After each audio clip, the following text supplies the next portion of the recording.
Okay, guys, the goal of today's lecture is to get familiar with Remix and Solidity in general. So we will start by reviewing Remix, which is a web-based development environment. So on the left-hand side, we have the, the, the navigation bar, which gives us several options. Uh, we have the file explorer where we can see all of our files. So here is the place where we are going to create a new file, which will be holding the logic and the code of our smart contract. Then we can search in all files and we can put some filters, what kind of things we want to search. Then we have the compiler settings.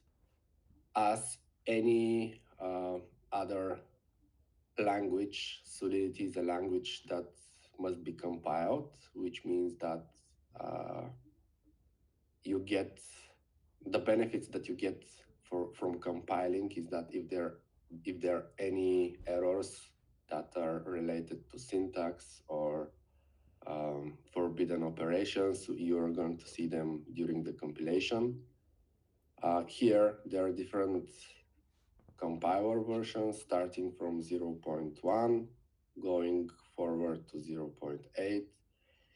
The recommendation is to always use the latest version just because the language is improving, which means that it's more efficient, it has multiple additional features compared to the previous versions. And the way you can compile it is by clicking compile. So when you compile, you will see a bunch of warnings and errors if there are any. If not, you're just going to see a successful icon. After the compilation, what happens during the compilation is that uh, the compiler generates a bytecode, and that bytecode is the thing that we need to deploy on the chain. So if we are going to deploy a contract today, but whenever we deploy a contract, we are actually deploying the bytecode, not the code itself. And the bytecode remains on the blockchain as long as the chain exists, uh, which is something I guess you have already discussed with Tito in the previous lectures. Here on the next tab, we have deploy and run transactions. So once we compile, we are going to see all of the compiled contracts under this dropdown, and we can choose which contract we want to deploy. And again, the thing that we are deploying is the output of the compilation. So after deployment, we are going to see the deployed contracts here, and we can interact with them. We can send transactions to them. We can see all of the read functions, the write functions. I'm going to explain in a bit the difference. We have the debugger, which I will show later on. Then we have a bunch of plugins that we can use. They're pretty useful and amazing, and of course they are built by the community. So you have multiple different plugins that you can activate. Let's say, yeah, we are going to see them later. And then you have the general settings, which are something that you probably will never have to do anyway. But yeah, that's pretty much it. I will start with a simple hello world contract. So the first thing that we need to do is to specify the compiler version. The compiler version is specified by this line, Pragma, Solidity, and the version of the compiler. We are going to use the latest one, so I'm going to change it to 0825. And the next thing that we need to specify as a comment section, which is something that the compiler wants, is the license identifier. It must remain in the bytecode just because there is no other way to know what kind of license the code has.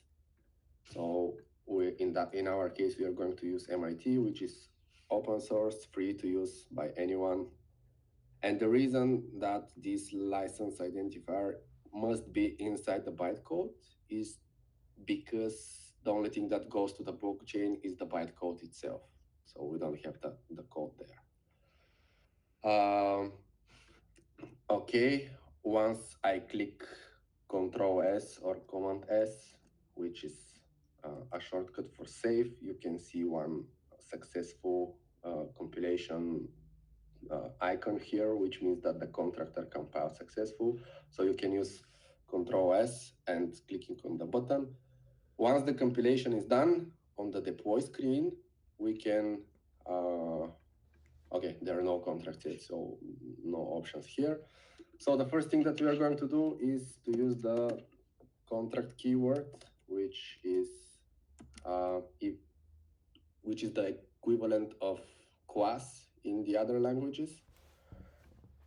The contract keyword means that we are going to create a contract named hello world, and we are going to define several functions and one variable. The variable is greetings.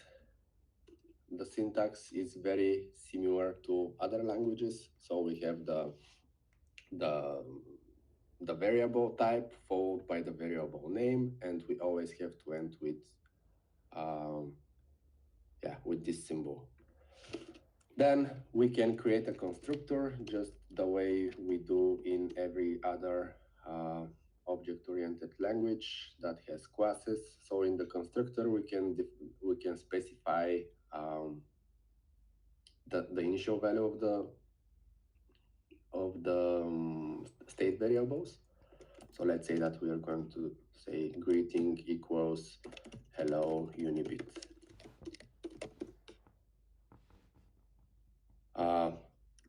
I can see that now I can compile, and after compiling, I can see the contract hello world is already available in the contract dropdown, so I can deploy it. Something that I missed in this tab is that here we have multiple different environments. By default, Remix suggests you to use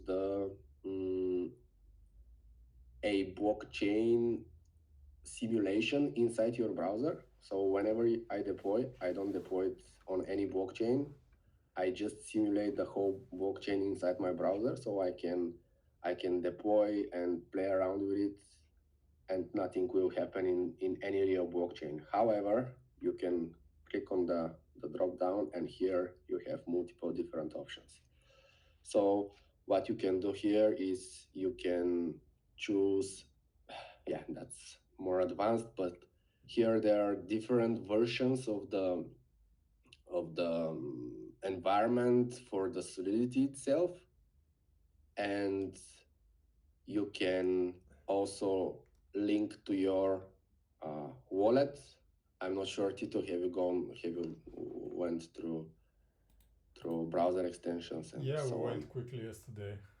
Okay, so you can connect your browser extension, for example, MetaMask. You can connect it to Remix, which will connect the blockchain that your MetaMask is connected to, and all the transactions that you do will be done to that particular blockchain. So right now we are going to use the built-in blockchain that's inside the browser, but later on we are going to connect to Arbitrum, to Optimism, and probably we can also connect to Arbitrum, but mainly on Optimism, and we are going to deploy on Optimism. So after creating the constructor, I can create a function which will give us the value of greetings, get greetings, which must return a string, and then I'm just gonna do return greetings. Now the compiler says that there is no visibility specified. That's why I have to say that the function is public. There are three different function visibility modifiers. The first one is public, which is obviously a public function which can be seen from the outside world, which means that whenever we deploy, we can call the get greetings function from this terminal here. Then we have external, which is basically the same as public, but the difference is that external functions cannot be called from the contract itself. So if I have another function here, which is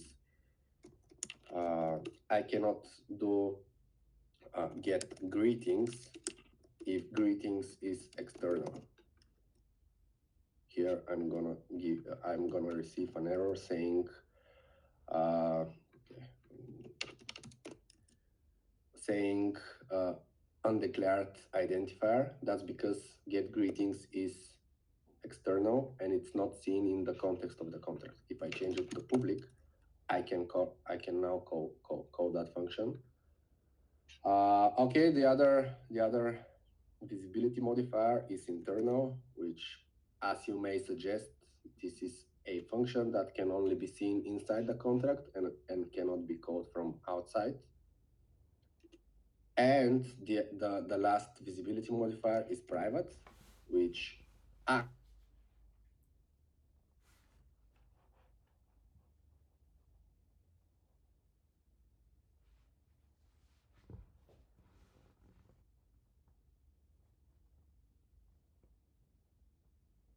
hello world 2, which extends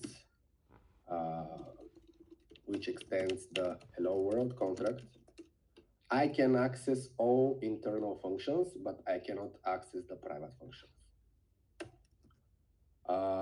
I guess it all makes sense for now.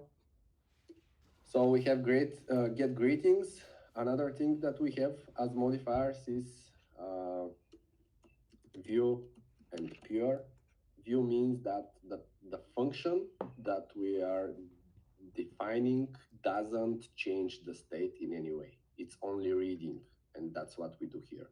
We only read the state. That's why we are saying this function is view function, because it only reads. If you don't specify view, the compiler will say function state mutability can be restricted to view because the function doesn't change the state.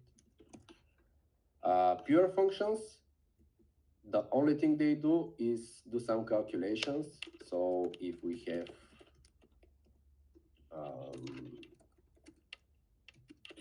a sum function, which the only thing it does is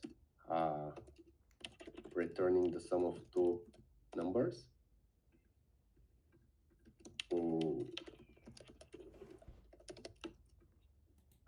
We are going to be suggested by the compiler that the function can be pure because the function doesn't read the state and doesn't write to the state. So it can be pure. Okay, and the other function that we are going to do is going to be a state changing function.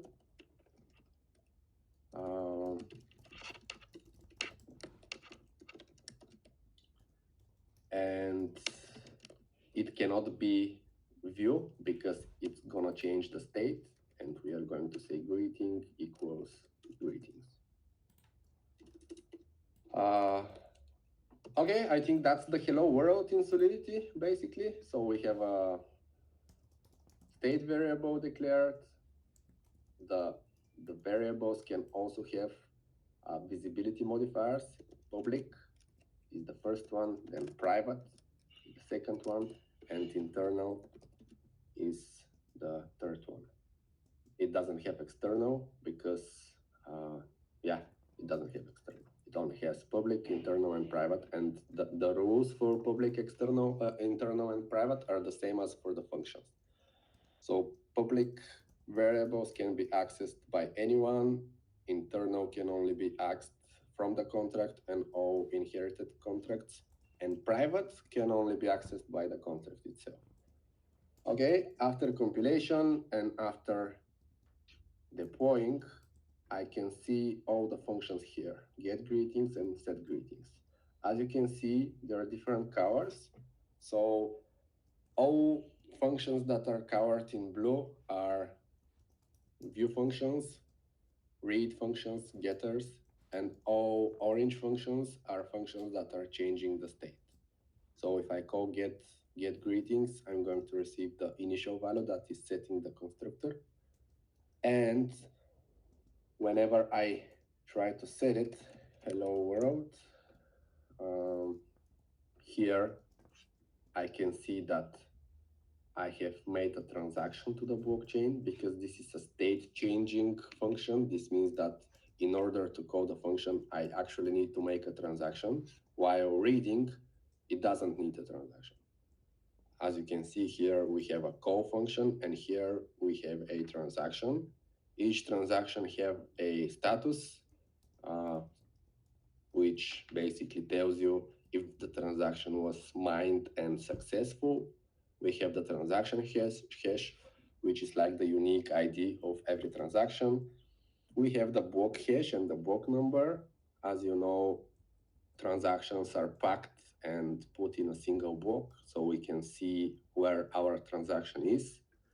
Then we have the from and to field. The from field specifies the address of your account, your wallet. Remix gives us a list of wallets which are pre-filled with a bunch of currencies that we can use to pay for the transaction fees. As you can see, my current account is 0x5p3, and this is the from because this is the account that I'm transacting from. The to field is basically the recipient of our transaction. Currently, the recipient is our contract, the contract that we have deployed. As you can see here, the address is 0xd8b, and the recipient is 0xt8b. The gas specifies the amount of computational power that was needed for the transaction to be executed. And then we have the transaction cost and the execution cost. So the total amount of gas consumed by the transaction is the sum of those two. And yeah, now if we read the value, it's hello world, not hello Unibit. And as we can see, it has changed. And again, everything happened inside the browser. There is no external change here.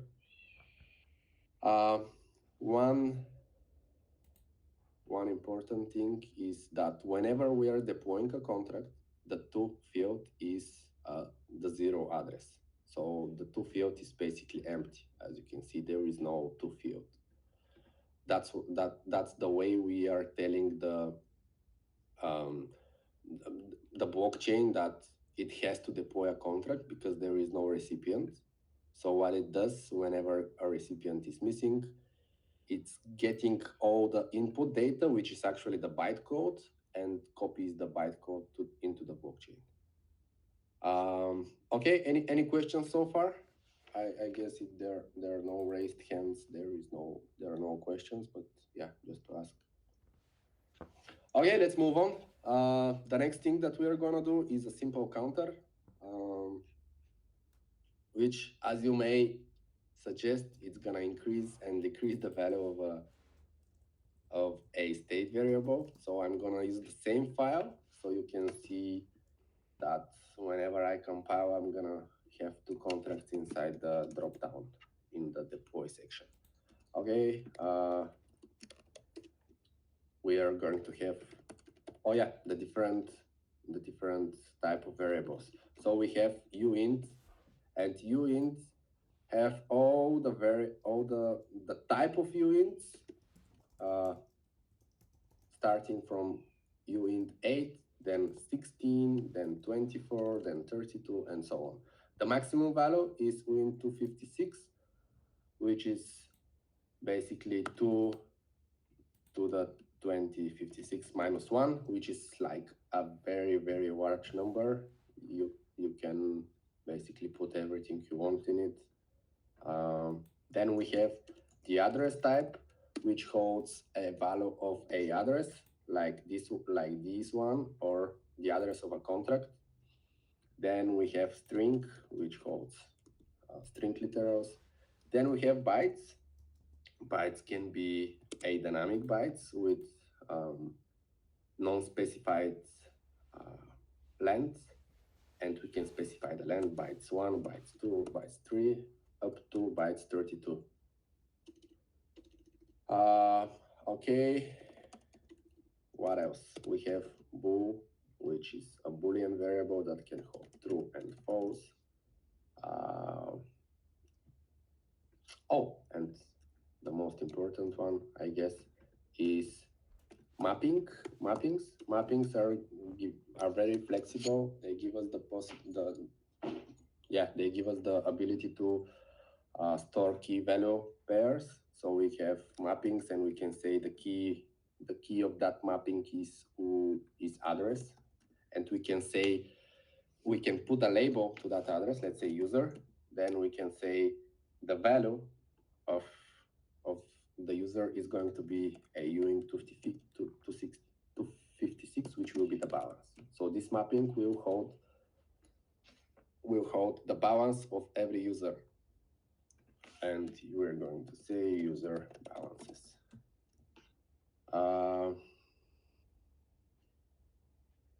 Okay,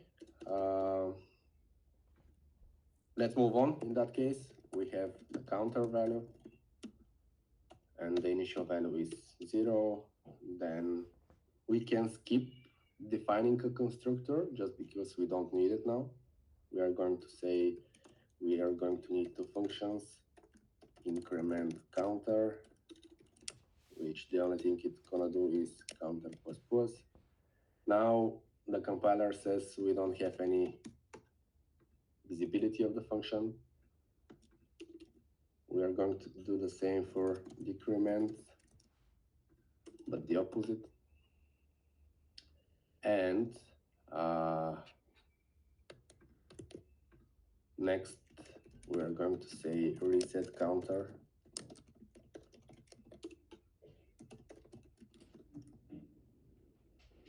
After compilation, here we have two counters. The first one is counter, the second one is hello world. So we can deploy both, but they come from the same file. Okay, I'm gonna deploy the counter. And here again, in the console, we see that the to field is empty, which means that it's a deployment transaction. Okay, we don't have a function to see the value of the counter. So what we can do is we are going to say the counter variable is going to be public. I'm gonna remove this from the list and deploy it again. And now, all of a sudden, we have a counter function without specifying a counter function. The reason for this is because the Solidity compiler creates a function, a view function for every public variable that we define. We have the public variable counter. That's why we have a function that gives us the value of the counter. The initial value is 0. If I call this 3 times, here you can see the 3 transaction for incrementing the counter, the value should be 3. If I decrement 2 times, the counter should be 1, and I reset the counter should be 0. Now, can you guess what will happen if the value is 0 and I try to decrement the counter? You can see that the variable type is uint 256. The initial value is 0. What will happen if I decrement the counter? Can you guess? It will be -1. Let's see. If I call decrement counter, it's gonna say transaction failed, error occurred, revert. The reason for that is because uint means unsigned, which basically holds only positive values, and it won't allow us to go below 0 just because uint holds only positive values. If we want to hold also negative values, we have to remove the u, but then the the maximum amount the int256 can hold is 2 to the 128 minus 1, and minus 1 is gonna be the minimum value. Okay, let's redeploy the contract with the changed. Here we have two counter contracts. The first one is with uint, the second one is with int, and if I try to decrement, I can, and the value is gonna be -7 because I called it 7 times. Okay, I think that's it for the counter contract.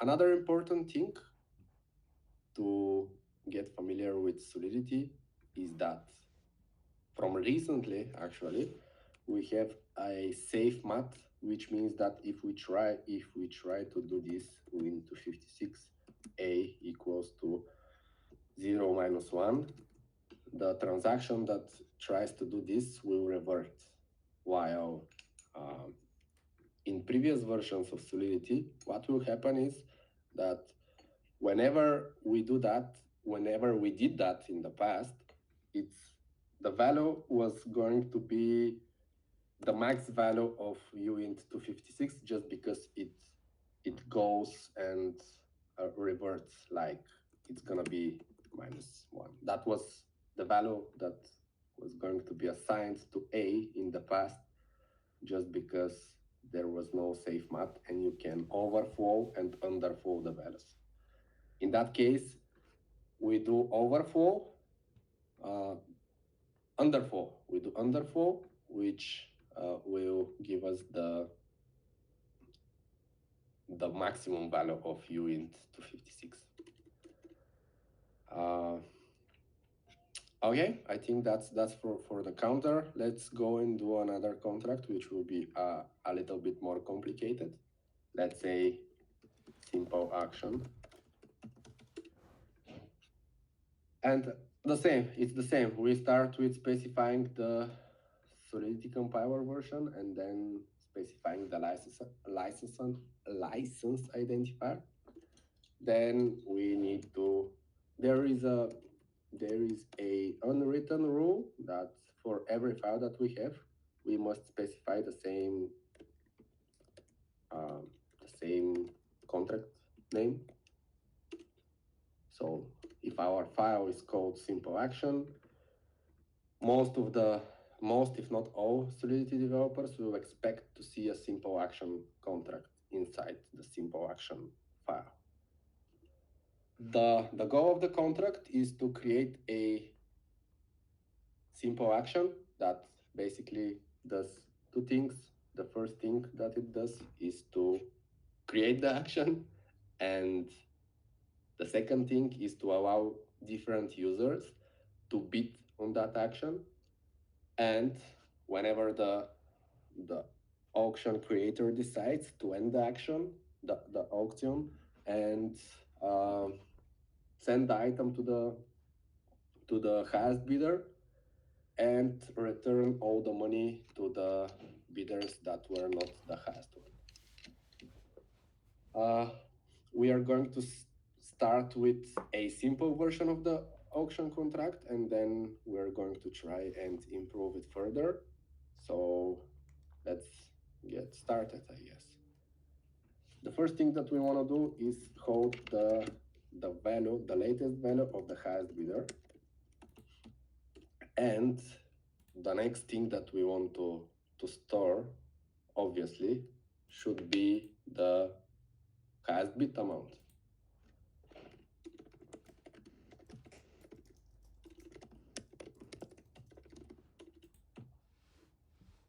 Okay, then we want to have a constructor which, oh, and by the way, all variables in Solidity have default values if they are not set. So the default value of uint256 is 0. The default value of a address variable is the 0 address. So either if I specify this or not, the compiler will assign them those values anyway. So in our case, we don't need any constructor because we are going to start with the default values of the functions. Then we want to create a function that allows users to bid, and the bid function must accept one argument, right? The amount the user wants to bid. In Solidity, whenever we want to send funds to the contract, and if those funds are the native currency of the chain, in the Ethereum case, that's ETH. In the Optimism chain, that's also ETH, because Optimism is a layer 2 on top of Ethereum. I guess you went over that in the previous lectures. So the way we can send ETH is by specifying the ETH amount inside the transaction. Here we can specify, with this transaction I want to send, let's say, 1 ETH. And that's the way we send funds to the contract, by specifying the value of the transaction. If we see here in those, the value, if it's, no, it's not specified here just because it's 0, yeah, the value is 0. But if we want to specify it and want to assign it a non-zero field, we should do that in the value transaction field in any transaction.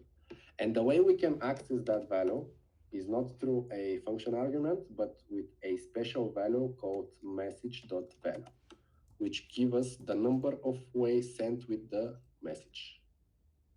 As you can see, value, message.value. Here you can see the number of way with the message or with the transaction. So we don't need any arguments, any parameters. We're just gonna say the function is gonna be public. And we don't want to allow users to try to bid with amount that's lower than the highest bid amount, right? Because if you are on a regular action, you can only bid higher than the last bid amount. So we want to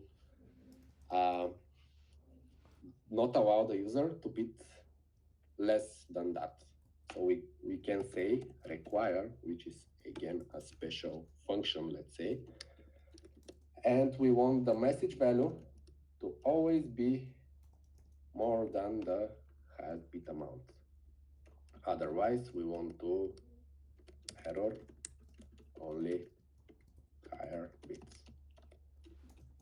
So this, what will this do? Oh, and yeah, this is a good tip from the compiler. If we want our function to accept value, we need to explicitly make it accept value by saying the function is payable, which means that the function can accept message value. Otherwise, the compiler will say this function is not payable, so you cannot access message value. Okay, what will this do? This will make sure that the message value is more than the highest bit amount. Otherwise, it will throw an error with this message. This was the go-to error error throwing in the past. Nowadays, the correct and most efficient ways to throw an error is the reverse. If message value is less than highest bit amount, less than or equal, in that case, we want to revert, and we can create a custom message, a custom error, and the error can be something like error only higher bits, and we can say revert. So this and this is basically the same, but this is the current way of properly throwing errors. Okay, the next thing that we want to do is we want to check that the highest bidder, the current highest bidder, is not the zero address, because if it's the zero address, we don't have to do anything. But if the current highest bidder has any non-zero value, which means that someone before us have coded the bit and is the highest bidder, we need to give their money back. So to give you an example, let's say that me and Tito are bidding on an auction and I'm the first bidder. I bid 1 ETH and the contract now holds my 1 ETH and my address is the highest bidder. Then Tito comes and says, I want to bid 2 ETH, and he does that. And now I need to receive my 1 ETH because I lost the bid so far. So we check that the highest bidder is different from address 0. And if that's the case, we want to transfer the current highest bid to the highest bidder. So we do highest bidder, and every address have a built-in function transfer, which can apparently transfer funds from the contract to the recipient. And here the compiler says the address is not payable, that's why you cannot use transfer. The way we can fix that is by casting the highest bidder to be payable. And now basically this line sends this amount of ETH to this address, and this amount in ETH is inside the simple auction contract. I know it can be confusing, but with time it gets better, I guess. And the last thing that we need to do is to assign the new values to the highest bidder and the highest bid amount. So what we do is basically highest bidder equals to the message sender, which gives us the sender of the transaction, the same way as message value gives us the value of the transaction, and the highest bid amount is equal to message value. So that's the bid function, and the other function that we want to do is the end auction. The end auction must do only one thing. It has to have bid amount is equals to 0 and has bidder is equal to the 0 address. Now this is the most simplest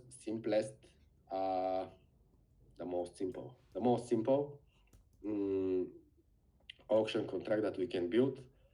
It has a lot of issues, a lot of problems that we are going to fix in the improved version, but let's test it out the way it is right now. So I'm compiling, I can deploy it. Let's clear those from here. We can clear it from this trash bin. Okay, now it says the transaction has been reverted. Simple action cannot be deployed. And why is that? I don't know.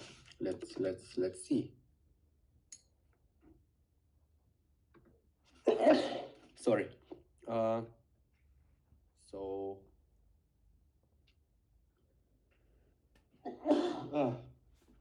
sorry, I have some revert. Let's try to deploy it. Yeah, there is something wrong with the error syntax. I'm gonna check later for that.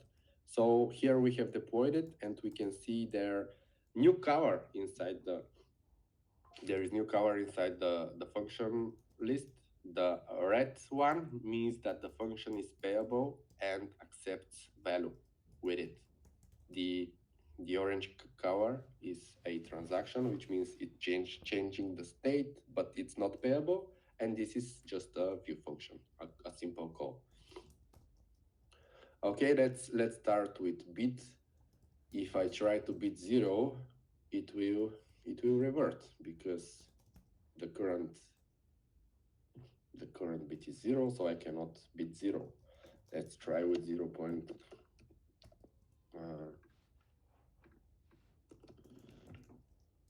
Let's try with this one. Now, if I see the hash bit amount, it's this one. You see a pretty big number, and the reason for that is because 1 ETH is equals to 1 with 18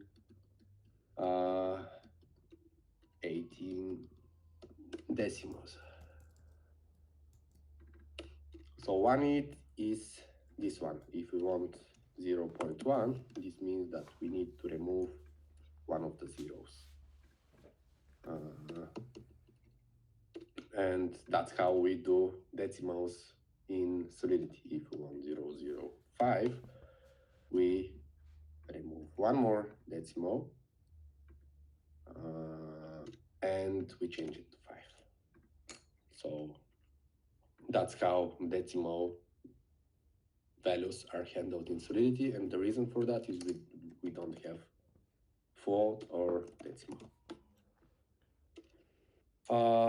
Okay, then the highest bidder is currently my address, as you can see. Now, if we want to change that, I need to change my wallet address, and if I try to specify the same amount, I should receive again an error.